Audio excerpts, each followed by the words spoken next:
Hi, Grace family. Happy Tuesday to you. This past Sunday, August 2nd, we celebrated our first outdoor worship service, and it went great. So, thanks to everyone who participated, and especially those who helped to make that day a reality.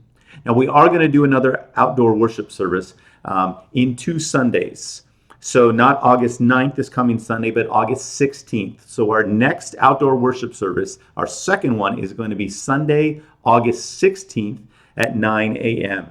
For this coming Sunday, August 9th, we will be offering our online worship service, so please avail yourself to that. And talk to people who went to the outdoor worship service and make plans to attend on Sunday, August 16th at 9 a.m. If you have any questions, comments, please don't hesitate to contact me, phone, email, call the church office. For now, I want to end this video looking at 1 Peter chapter 4. We're going to be looking at the first 6 verses. God's word says this: "Since therefore Christ suffered in the flesh, arm yourselves with the same way of thinking.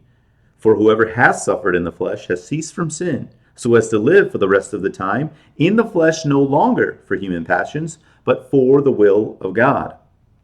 For the time that is past suffices for doing what the Gentiles want to do, living in sensuality, passions, drunkenness, orgies, drinking parties, and lawless idolatry. With respect to this, they are surprised when you do not join them in the same flood of debauchery, and they malign you. But they will give an account to him who is ready to judge the living and the dead. For this is why the gospel is preached, even to those who are dead, that though judged in the flesh the way people are, they might live in the spirit the way God does." Now, these 6 verses are pretty plain in their general sense once you dig down deep into it. Peter's got a lot of stuff in here that is tough to figure out. So let's deal with the general meaning of this 6 verses. Remember, it falls after 1 Peter chapter 3 that talked a lot about suffering for doing good rather than suffering for doing wrong, and grounding that in the suffering of the one who did no wrong, Jesus Christ himself. So chapter 4 of 1 Peter mentions that perfect, innocent suffering of Jesus in his own flesh, encouraging these elect exiles of the dispersion, these people chosen by God to be scattered across the world so that they might be missionaries and preach the gospel of Jesus to those around them. This is a reminder that because they've been baptized into Jesus, because they've been saved by his blood, because they've been healed by his wounds, so now that they live for the will of God, which means that Christians live differently than we did before we came to faith and belief in Jesus. So what this does for the elect exiles of the dispersion, it means that they are to live as following and according to the will of God. Now, the suffering comes into play because the people around these elect exiles of the dispersion are going to malign them for choosing to live according to the will of God rather than to the passions of the flesh by an individual or by the people around them as well. So the suffering comes in for following the will of God in the midst of people who do not.